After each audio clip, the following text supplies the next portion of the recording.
Okay, in this first segment, we're going to remove the factory stereo. First thing we're going to do is remove the HVAC controls, remembering not to unplug the passenger airbag harness, just because it produces a false reading and the light will come on the dash, and it's very difficult to have that removed on your own. Most likely you have to get that cleared by the dealer. So when we pop this out, we're just going to lay this off to the side and actually not unplug any of these harnesses for our safety.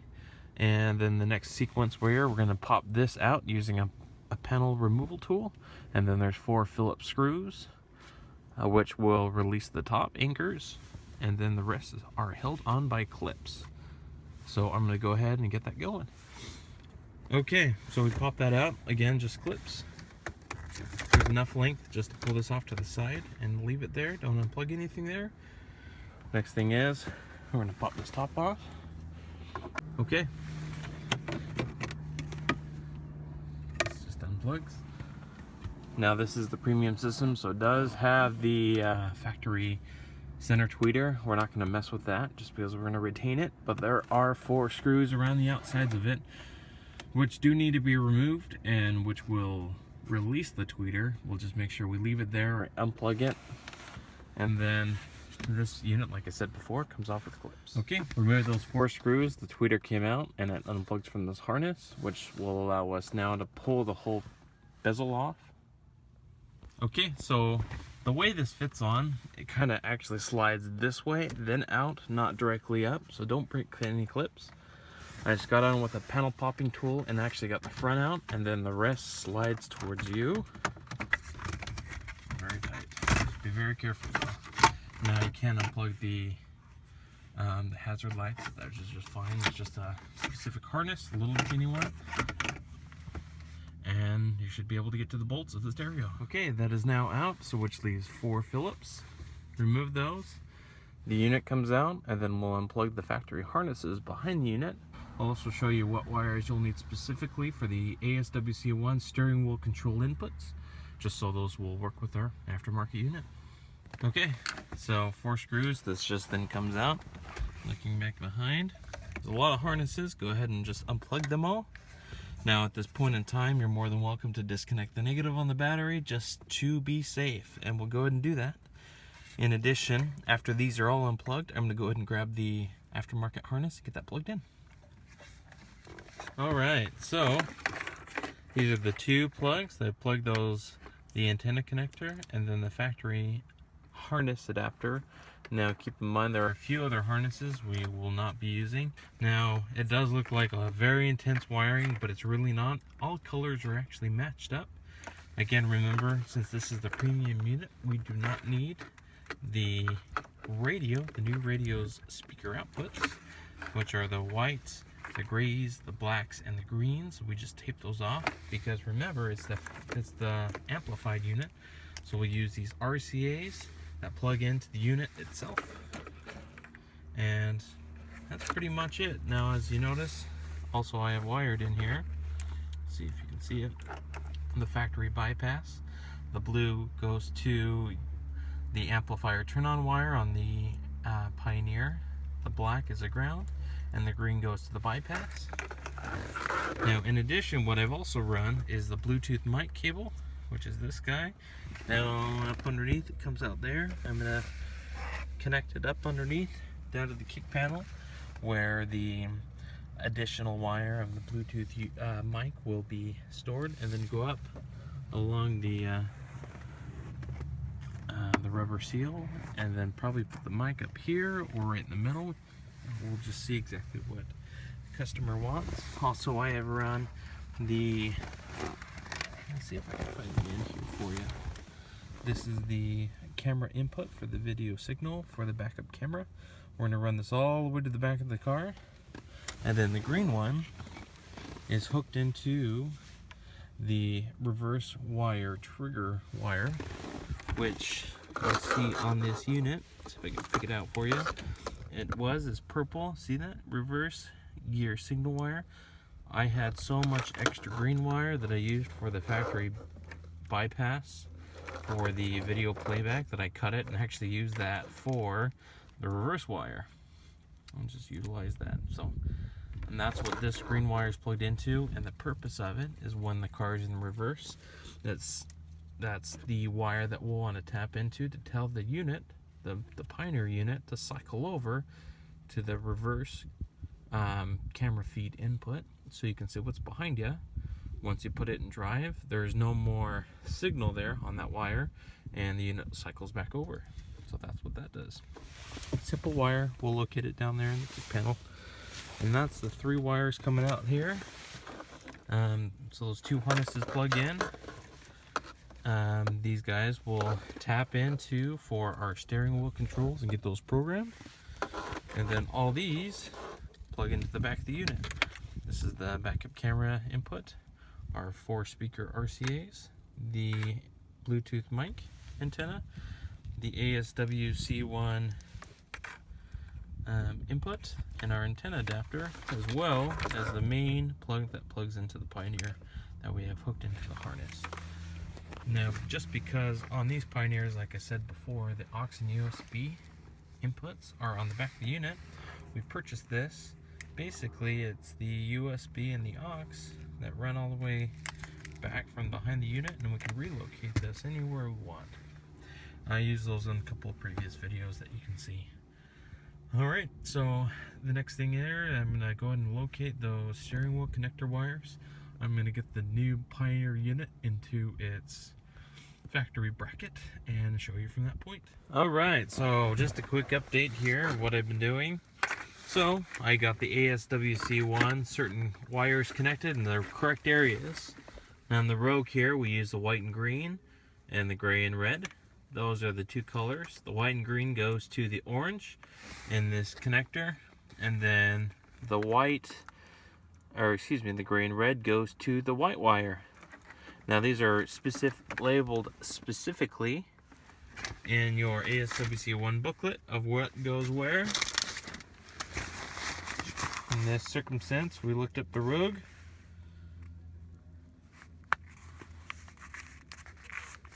And then, so number 5 is the gray and red, which we hooked up to the white wire. And then number 2 is the white and green, which we hooked up. Am I saying this right? White and green, yes, to the orange. And then the gray in this connector, I just tapped into the ground. Okay, so that's it. It looks like a lot, but it is organized chaos. So we're going to get that plugged in. We're going to get this programmed, and it looks like within the booklet itself, Rogue will need to hold volume up when the key is on. This is going to flash, then it's going to go through a series of different sequence of flashes, and then once it goes solid, you know you're programmed. So in addition, I got the unit ready to go. Here's the dash kit. 3 screws on both sides, plenty. And then for that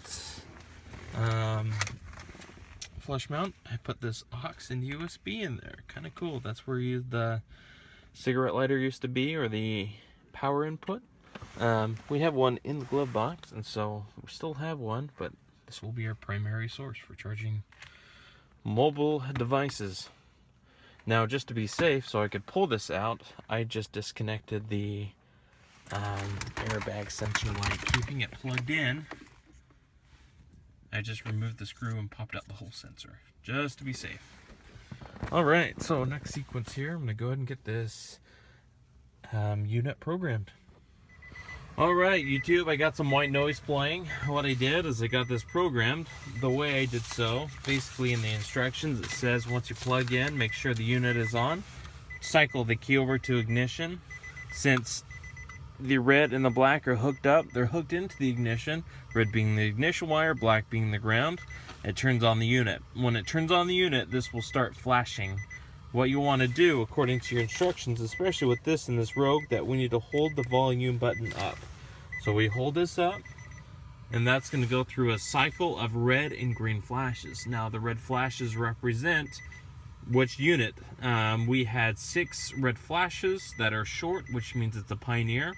And then we had a series of green flashes, which recognize which wires are actually being used within this huge bundle of wires. Once that's done, we're good to go. Now, it may take a couple of tries to get this right, and this has a lot of troubleshooting information, and plus you can call and get a live representative on the phone that can walk you through the process. Pretty simple and straightforward. Let's see, we'll hit source.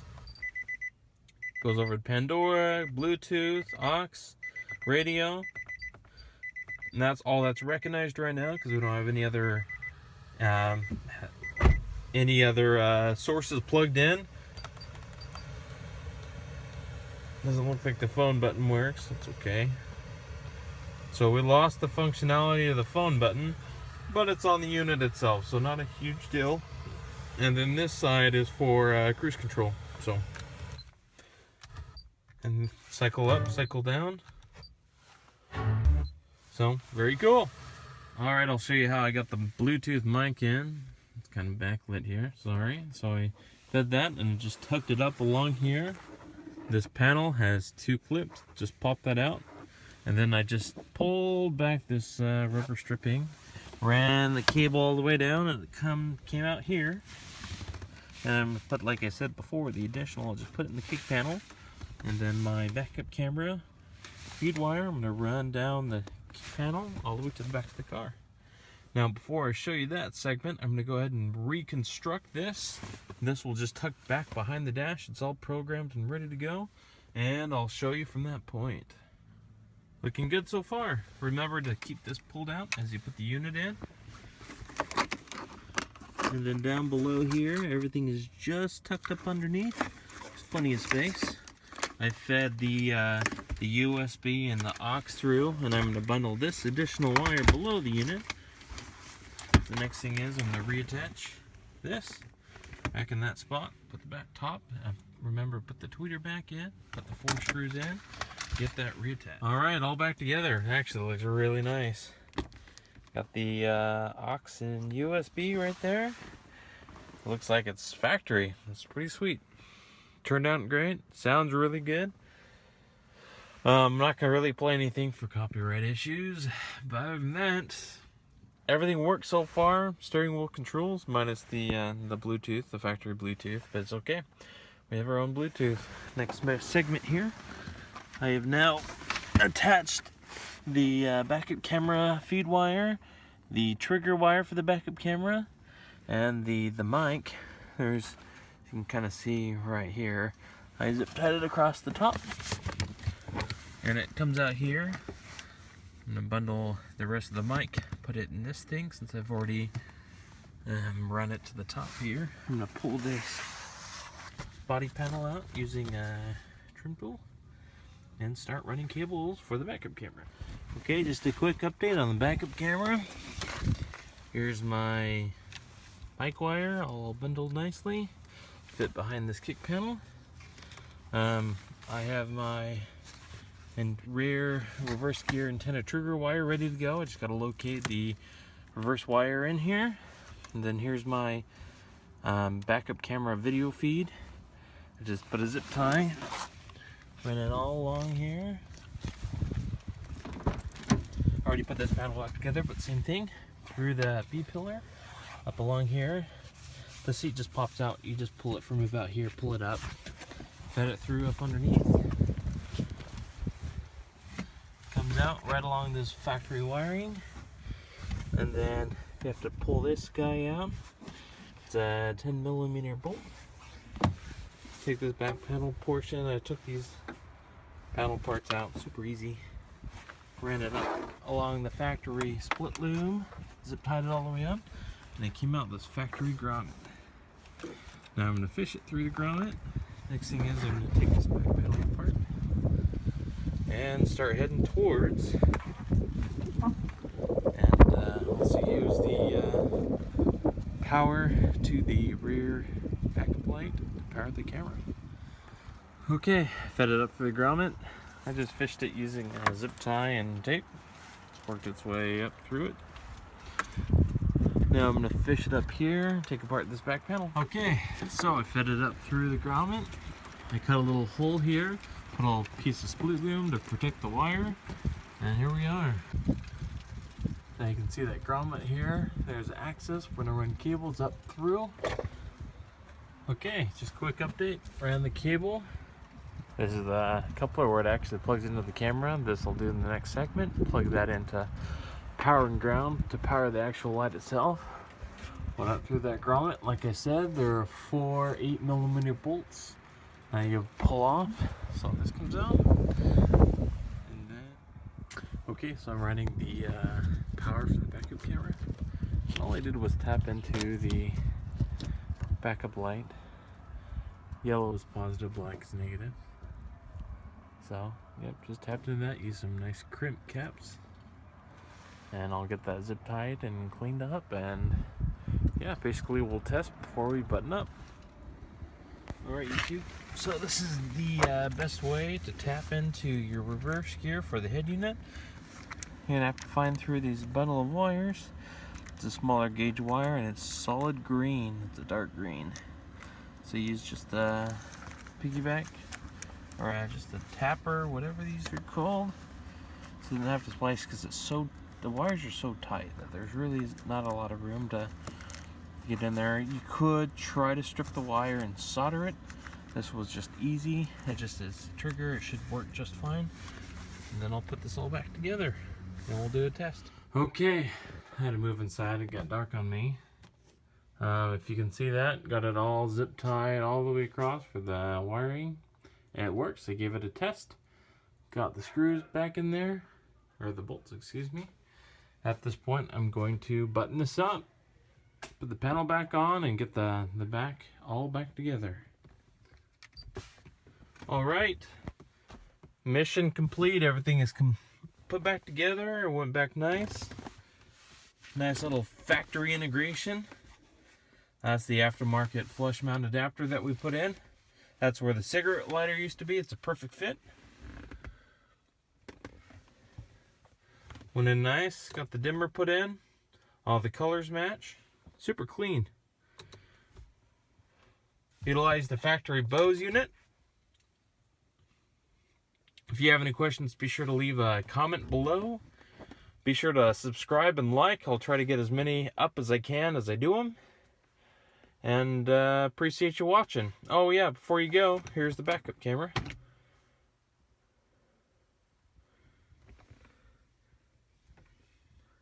There you go, back of the garage door. Thanks for watching.